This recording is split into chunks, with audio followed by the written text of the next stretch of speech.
Welcome to this week's episode of Inside the Headset presented by CoachComm. This week, we are featuring the 2023 Division III Coach of the Year panel. In this discussion, Cortland head coach Curt Fitzpatrick, Johns Hopkins head coach Greg Chimera, Trinity head coach Jerheme Urban, Alma head coach Jason Couch, and Wartburg head coach Chris Winter discuss the special moments from this past season, the purity of Division III football, and the impact that the AFCA Convention has had on their careers.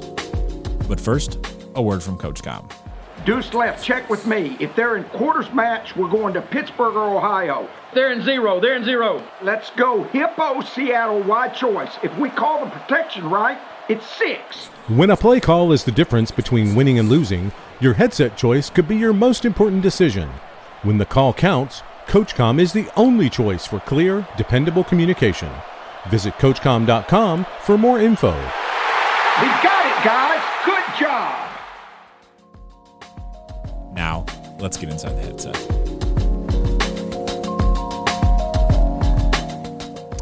Guys, welcome. It's a real honor for me to be here with you. I mentioned to you when we were off air, I was head coach for 14 years. Only got one of these regional coaches of the year.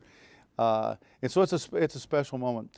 And kind of like what I'd like to do today is just talk about your season. I think there's some uniqueness to every season, and sometimes it's the players, sometimes staff and chemistry and leadership and all the other things. I'm sure something happened to you this year that was really special. And so, Curt, let's start with you. Congratulations, national championship, great game, unbelievable season. Let's talk about your season. What made this season the season of destiny for you? Yeah, the moment that sticks in my mind is that we lost a game in week 3 to a very good Susquehanna team that we had a lead and I coached poorly. We played poorly in the fourth quarter, lost the game, and the way that our team responded to that loss, one of our team leaders in the huddle, not a captain but another leader on our team, one of our best players, stood up in the huddle and told the guys that this loss was we had 2 ways to go, basically. Right. We could either sulk about the loss or we could use this as fuel to make us better. And it was in that huddle when I didn't know we were going to win the national championship or whatever, right? But I knew that we had the leadership that was gonna stare in the face of adversity and continue to push and respond. I knew we had some talented players, obviously, but that was the moment for me when, as a coach, I was proud in that huddle. You know, when your players start to say things that we all say, and that, you know, it was a proud coach moment, and I knew that had a sense that loss wasn't going to define us, that it was going to be a launching pad for us to be our best, the best team we could be, and then that ended up being resulting in a national championship, which was obviously pretty special. Isn't it neat, though, to kind of look back on, like, that was pretty easy for you to define that moment? Yeah. And I think in all those special seasons, there are some moments like this to where it's like, at this point in time, I knew something special. That, like I said, maybe not national championship, but knew something special was going to happen. Greg, again, congratulations on your season. What an honor to be up here amongst this group. And I know we were just talking about how these special moments happen during the season. Let's talk about your season and maybe if you had one of those special moments also. For sure, and you're right, it is a true honor to be up here with 4 great coaches. We have great players that are great leaders. And you know, when your best players are your hardest workers, you have a good foundation for success. And that's definitely a case at Hopkins. I think what drove our guys was not making the playoffs last year, being 10-1 and kind of being left out. And they knew they had the potential to have a special season. I think starting the year with Ithaca was big. You know, August is focused and your summer's focused. So that was a nice win to start the season. And then, you know, the play that, you know, was all over the place was our little field goal at the end of Muhlenberg, which was wild. Still can't believe that happened. So our guys just kept finding ways to win games in different ways. So you know, when a team can find a way to win, you're in every single football game. So it was a great season, and really proud of the guys. And even our loss, you know, we were down 12 at halftime and came back and took a lead. So our guys were very resilient. I think one of the interesting things you just said, though, you know, and you see this all across college football. that idea of playing somebody difficult to start the season, and that can kind of go both ways. But the effort that you get in preseason camp, the effort that you get through the summer, and knowing that you're preparing for that, you mentioned that, and you think that was a big part of it. Yeah, I think that's huge. When you can get into meeting one with the guys and say, hey, we're X number of days away from playing a really good team, a Final 8 team from the year before, you have to be focused. The lift has to be great, practice one has to be great, and our guys are usually like that anyways, but kind of giving a little extra motivation to be locked in. And so thanks to Coach Turper for getting that game on the schedule, and that'll be a fun one next year as well. Absolutely. Jerheme, again, congratulations. Love this level of football. I think there's, quite honestly, I think most coaches would say this. There's some purity, at this level that all of us at some of the other levels are kind of missing some of that, and I think the Division III playoffs and just the history of it has significance also in relation to some of that purity. Let's talk about your season. I think you hit the nail on the head with this being a pure level of football still. I think what a lot of people lose sight of is the intensity and the elite nature of our football as well. Right. I mean, that national championship game that you guys play, there are a lot of really good football players on the field. When we have a chance to bring students on campus for game day, all of a sudden, in the great state of Texas, people are like, oh, this is real football too. Like this is big boy football. And this year was that for us. We had a chance to start off with the national, back-to-back perennial national contenders, and we took a very, very fun, memorable road trip up to St. John's, a venue that I've been looking forward to trying to play at since I was a freshman in 1999 playing Division III football. And to get that experience, we're up 31-14. We ended up losing 5 defensive starters in the second half, and our guys continue to battle, put themselves in a position to win at the end, and I made a boneheaded coaching decision, and we fell short. And seeing their resiliency in that moment, we had 15 seniors come back, well documented, of our COVID guys coming back in their previous history on the field. And the back was against the wall at that point. And then we had a chance to come home the next week and play against another perennial power and get a big win that kind of sent us into the rest of the season on a playoff run. And it didn't end how we wanted it to, but the reality is those guys left phenomenal marks on our program, and they've got big shoes to fill. But it's a season that we will always remember because of the leadership and the experience of playing those teams, and it'll pay dividends moving forward. Absolutely, and it's already been referenced a little bit about having those moments and kind of being a driving force for the next year. Yep. Yeah. Jason, we've done this before. Yeah. Thanks for having me back. It's good to have you back. Congratulations again on another great season. Let's talk about your season this year, and maybe even delving back into last year. And yeah, I think we have to go back to see where we're at now.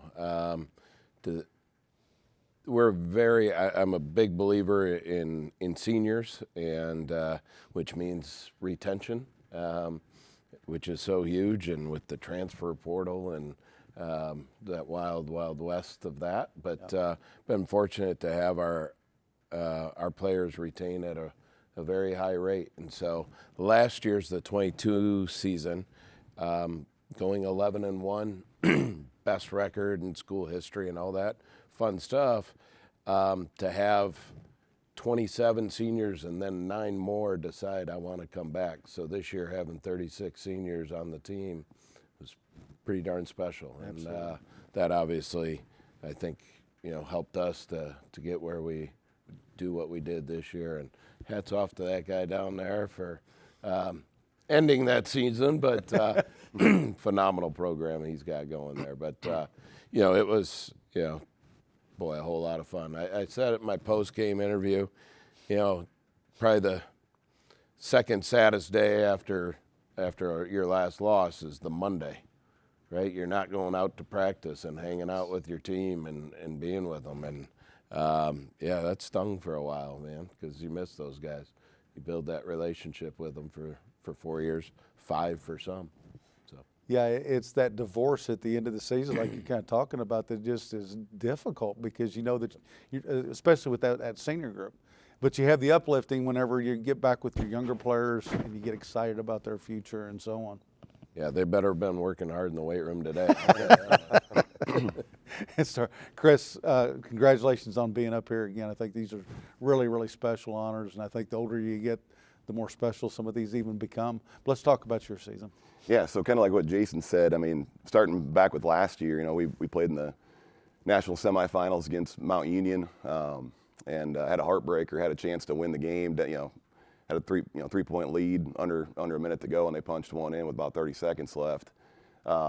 And I think that was the moment when a number of our guys that were fourth-year seniors that could have moved on, that were accepted into physical therapy school, into medical school, ready to move on with their lives, decided, hey, I want one more chance at this thing.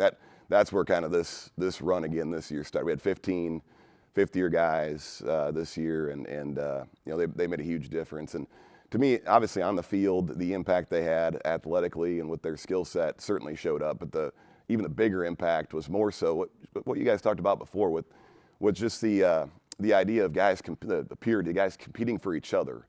That's what they built in our program.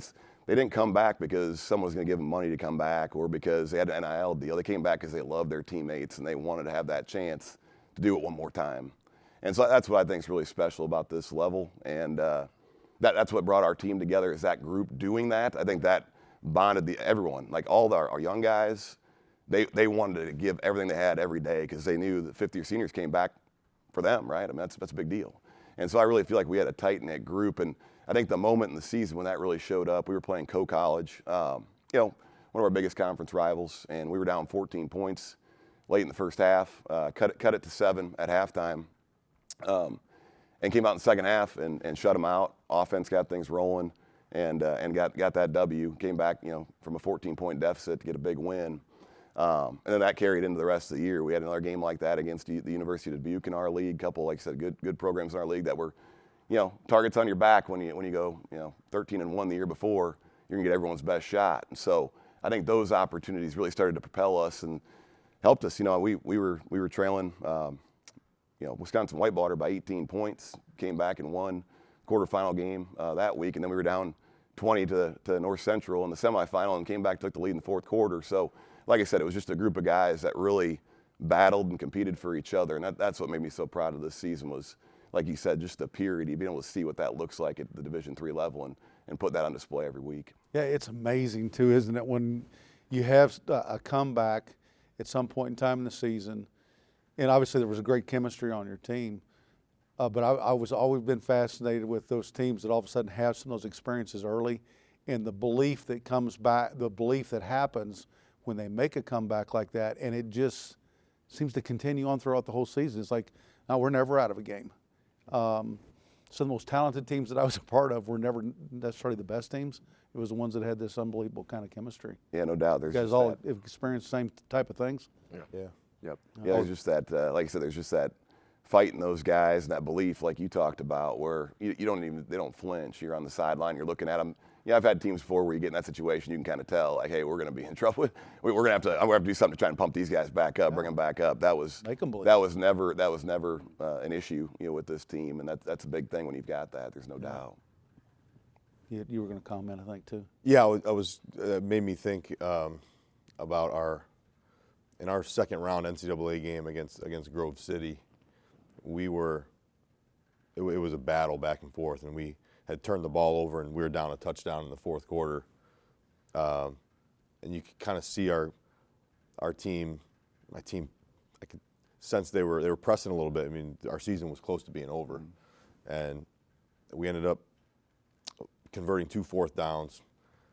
Got down, scored, went for 2, and converted to go ahead by 1. And Grove City, great team, comes down the field and ends up missing a field goal at the end. And it was one of those, like, we came back and won. And I don't know if we played our best, but after the game, I think that propelled us the rest of the tournament, because it was I don't know if it was a relief or a belief or what it was from our players, but that comeback, like, galvanized them together, where, they now believe, like, it doesn't matter what happens, I believe that we can overcome it. Right. And, in football, there's some things teams can't overcome, but if the players believe that if they do these things and stick together and keep playing, that that they'll be able to get through. And I think, you know, we played against Coach Couch the next week, and it was 34-34 at halftime of that game. And I think at halftime it was wild first half. Yeah. Defensive struggle. Right? Defensive struggle, yeah. But in the locker room, I think from the week before, our players, there was no finger pointing. I think they the comeback victory kind of, you know, bonded them together in a way that couldn't be broken. Yeah. Other comments? Anybody on that? Yeah, I think it frees your players up once they've done that. Like the tension of, oh man, if we get behind, what's going to happen? It's just like, hey, let's just go out and play. Let's go out and play, and we know what we can do. And if things don't go our way, we know we can get back into this thing. And so there's just like a freedom about the team and the way that they play. And it, like you were saying, Coach, it's almost like there's no finger pointing because they get this trust that they build through having that happen and going through that together. That like, yeah, nobody's going to flinch, nobody's going to point fingers. We're going to be together. We're going to stick to it, and we're going to find a way. And that's, like you said, when you can build that, I think it goes back to what you guys talked about earlier. That starts like in the off season with the stuff that you guys are doing and all that. It's just you know, it's special when you find a team that can do that. Yeah, Greg, I was just say, you know, football's such a crazy game. There's going to be adversity in every single game you play, especially when you get into the tournament. It's just how you respond to that, just like all these guys are saying. You know, the teams that don't flinch, and we keep saying teams. You know, I've been a part of some seasons where it's offense versus defense, or you know, like you're saying, finger pointing. When you have a team and everyone's really on the same page and pulling for each other, you know, that's when you can kind of overcome those things. I had a coach one point in time, head coach, in this, you know, there's those little nuggets of those guys that mentored you that just carry with you forever. And he talked about reacting and responding. You guys probably say some of the same things. You guys have said respond several times. And, you know, that response is whenever you know things are bad, bad things are going to happen, good things are going to happen. And it's how I'm going to handle that. And reacting is whenever, and we've all been a part of those teams where teams will react instead of responding, right? They just, oh my gosh, this just happened, and not anticipating that these were going to be problems. And that always, are you going to respond or react? That always is set with me. I think you've all heard probably E + R = O, right? I mean, so I think team, when I got hired in 2018 and brought that mentality, some of the guys thought I was nuts when I was telling the defense, you should be excited when offense turns the ball over. Because you're on the field. Don't you love to play the game, right? And if you're constantly standing on sidelines, you don't get to play. So that might be a little exaggeration, but the mentality of, all right, it's our turn up. Yeah. If we hang our heads and go out on the field, it's not going to be pretty what happens, right? But if you get out there with an optimistic view and get to play with your brothers, man, that's fun. Yeah. And, you know, we had a similar experience in conference rival with Berry College this year at their place, and they jumped on us early, and they had a phenomenal game plan, and we were behind at halftime, and our guys looking at each other in the locker room, already having that experience at St. John's, knowing the back was against the wall, but with all the experience within there and just the confidence that they exuded. And then, you know, you saw it starting to come back. It was kind of middle of the second quarter on, tighten things up on defense, hit a 52-yard field goal middle of the third quarter to tie it, to end up winning by 9. And after the game, I think the coolest part was that group of guys in that team huddle in the conversation about, you know, this is also life, right? Like these guys who spent 4 and 5 years together, file this away, right? There are going to be times that later in life you're going to be up against adversity, and this guy was in this huddle with you right now. This guy just overcame this. Like, lean on them in life, right? Like file this victory away in the euphoria of leaning on other people and climbing out of a hole, and know that this team's going to be with you forever. And our guys really took that from the relationship side. They're super, super close locker room. But they talked about that. We had 15 guys walk the stage in December, and when we took them out for their senior send-off dinner, you know, guys talking about that game and just kind of the galvanizing, lifelong relationship side of that come from behind victory as well. It was really cool. That's kind of an interesting segue for me right now, because I want to talk about the AFCA too. I want to talk about our profession. About 40 years ago to this day, I went to my first convention of my first AFCA convention, 1984, January of '84. I was a graduate assistant at the University of Tennessee. It's probably the one I remember the most because there's no question that it leaned me into this path of being a coach. So those become indelible in your mind forever. Those moments that you had, the people that you saw. It was actually at this hotel 40 years ago. Now I'm on my way out. I'm retiring, and so I look back over that time frame, and I think about the people that I met at the convention, what I learned. It didn't seem like there was ever a moment that I didn't enter one of those talks, one of those general sessions, the buzz talks, where I didn't come out. It was like, you know what a great idea. I hadn't thought of that, and how much it helped me. And so I'd like for you guys to maybe just kind of share what the AFCA has done for you and those moments, and that way all of our listeners, because certainly we're going to have some individuals that maybe have never even attended a convention before because of cost or location. We've got internationals that that are going to be looking at this from Mexico City, and maybe haven't had a chance to do that. So I'd like for you guys maybe to kind of share some of the moments, those moments with the audience. Let's go ahead and start with you again, Kurt. Sure. AFCA, the thing that I think sticks out in my mind about this convention is the mentors that kind of bring you through. And my first convention was in Dallas. I remember being in a hotel room. There was 8 of us staying in one room. Everybody's got now, that story. Now, our guys are spoiled a little bit with all the hotel rooms we get and all that stuff. But just going with one of our coordinators at the time, and he would take me under his wing and say, come on with me. I'm going to this. I'm going to that. Come on with me, and just introducing me to people. And that's what this convention is about. It's about growing the profession. It's about teaching younger guys how to do things a certain way. It's about building networks. It's about creating relationships. It's about respect for one another. As hard as we compete against one another, when you're at a place like this, we're all fighting the same fight, and we're all doing the same thing and can learn from one another. So that camaraderie, and just I love seeing young coaches walk around the lobby, and you can tell it's maybe their first time, and they're just like very excited to be here and meet everybody, and that's a really cool thing. Just want to recognize somebody so they can say hello, shake their hand. Right? We've all been there. Greg, same question. Yeah, I think Kurt nailed it.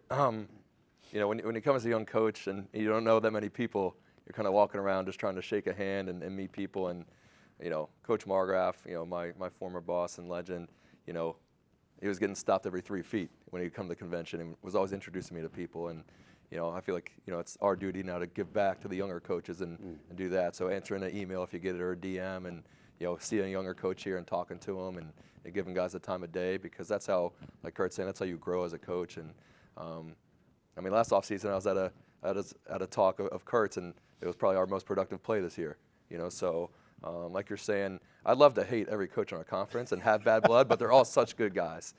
So pre-game you're talking to them and it's friendly, and then post-game it's a battle and you shake hands and it's still friendly. And we were texting the whole playoff run. So you do this thing to build relationships and meet people, and keep those things growing, because why not learn from some of the best people in the profession? That's how you get better. And it's amazing to me that if you were at a business symposium and you've got Apple and Microsoft, they're never going to share their trade secrets with each other, right? Correct. And yet in our world, even though we're highly competitive people, we care more about just the game, and we don't try to protect our secrets. And you come to these events like this to where everybody just is so willing to try to help and assist. Sure. My wife works at Amazon. I'm not even allowed to talk about her phone. So I'm with you there. Jeremy, same question. The AFCA in this convention has really become kind of an anchor in our calendar. And it's kind of funny because my career path here is a little bit different. I had a chance to keep playing after school for a while. So my first AFCA convention was at age 33. Yeah. And I've been an assistant on staff for 2 years, and wasn't one of those deals where I could come those first couple of years. So I had a chance to come for the first time in Indianapolis in 2014, and Steve Moore, who was my head coach in college, who gave me my start in coaching when my career ended, he had just retired. And so going around the convention, we were stopped everywhere, right? Like you were talking about the coach, like, I mean, everyone congratulating Steve on this incredible career that he had earned. And I didn't get it at the time, right? Because again, I'm 33, I'm in a new profession, really trying to figure it out. And I was that young guy walking around it, you know, trying to figure out, oh man, this second career of life, what's it going to be like? And the relationships that have been built, being able to come and see people annually, be able to talk trade secrets, but David Cutcliffe sitting in a general session with him and talking about some of the things that he was doing at Duke, and say, man, we can put that in our own terms at Trinity, being another high academic institution. And it's just been profound on me. It's been profound on our program, and I'm very thankful for it. David's one of the best. We actually started off together when you mentioned his name. I mentioned that 1984 January convention, you know, here and David and I were both young coaches at Tennessee at that point in time, sharing those moments together. Awesome. What a great gentleman. Jason, same thing. Same question. Congrats to you, by the way. Oh, thank you. Sure. Congratulations. So I too took a little different path after playing. I wanted to go into high school teaching and coaching. So I went back home where I went to high school, and my first conference convention that I came to was as a high school head coach, and walked around with a whole lot of stargazing, so to speak. You know, I couldn't tell you any of the names of the Kardashians or any of those people, but you know, holy cow, when you get to see some of the legendary coaches, you know, that's pretty special. But started there, and being able to bring my staff down, it's important. That networking piece for them, as much as I want every single one of them to stay forever. And I think, we talked about success earlier, but the seniors were important, but probably number one is my staff stayed together as a core in the last few years, and that is huge. But people think college coaches are millionaires, and that's not the case with Division III coaches, especially assistants. So this gives them an opportunity to network, and if that's the path that they decide to take, which again I hope not, but I understand that. But the talks, the speakers are great, but there's a time where Scott Wooster, who was O-line at Wayne State at the time, now he's the head coach at Grand Valley. He was in my hotel room. We were 2 hours, just scratching on a notepad, right? That was good stuff. Yeah, that is. Just those moments to where you have a chance to pin somebody down and just have that opportunity to learn something really specific. Chris, same question. Yeah. So just like these guys, I mean, my first convention was in Dallas too. I was 23 years old and stargazing, like you mentioned, Mac Brown was at that. I was like, oh my God, that's Mac Brown. What is going on right now? That's the coolest thing ever, So it's just pretty unique to be able to come to this type of event and have this many great minds in one area. Like, wow. And then just like you mentioned, I learned in my first one, just going around with our offensive coordinator, that I went to a bunch of the buzz sessions and a bunch of the talks, and that was great. But then how that spilled over into, hey, you come along with me. We're going to talk in this room about this, and this, and it could be X's and O's. It could be about your practice week. It could be about strength and conditioning. It could be about recruiting and the approaches this way. And just the amount of knowledge that you can pick up, not only in the buzz sessions, because I know if people don't come to the convention, they could pull those up online and that type of thing. But to be able to go around and pick people's brains outside of those scenarios and make those type of connections, I think that's where a lot of growth can happen. And then obviously, like you guys have been mentioning, just the connections for your coaching staff. I totally agree with you. Continuity in your coaching staff is so huge. And to make sure those guys feel like, you're taking care of them, you're giving them opportunities to grow their future and what they want to do, that's super important. So I think that opportunity to come here and have our staff be able to do that, and our young guys, you guys are talking about taking care of your young guys. We got GAs here that are, trying to figure out what they're going to do next. And so how can we help continue to grow this profession and put guys in situations where they can have great success? And for us, stay humble and keep learning. And this is a great place to do all that. I think for a young coach too, I remember it's so inspiring as a young coach coming to the convention and seeing that, maybe meeting some people or walking by, and you realize those coaches, those guys are just like you. They're just 10 years older, and it gives you some inspiration that you can make a career out of this. Look at all these guys that made a career out of coaching, and this is something you love as a 22, 23-year-old. Well, I can do that. And then, going to all the sessions. I remember going to the GA forum, which all my young guys that are here this week, I made it mandatory that they go to, because you can see that, like, this is, sometimes it can seem insurmountable. Like, how am I ever going to become a full-time coach? Well, you got to work hard, but it happens. Right. And coming to a convention like this, you're around all these like-minded people that had the same goals that you have as a 22-year-old, and it's inspiring. That's great to hear. Well, gentlemen, you guys have inspired me. I love talking with guys that have had these kind of successes. I congratulate you again on being Regional Coaches of the Year. And we look forward to seeing you guys up here in future years too, right? Yeah. Love to see that. CoachComm has been delivering tough headsets for tough teams for more than 31 years. It's why 97% of FBS teams in thousands of high schools across the country rely on CoachComm. Get the best for your team. Visit CoachComm.com for more info.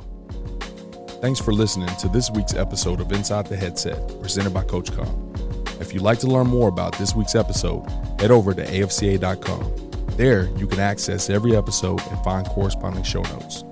Remember, you can catch every episode of Inside the Headset presented by CoachComm on wherever you get your podcasts, including Spotify, Apple, and YouTube. While you're there, we'd love for you to take a moment to rate, review, and subscribe to the podcast. Your feedback helps us improve and grow.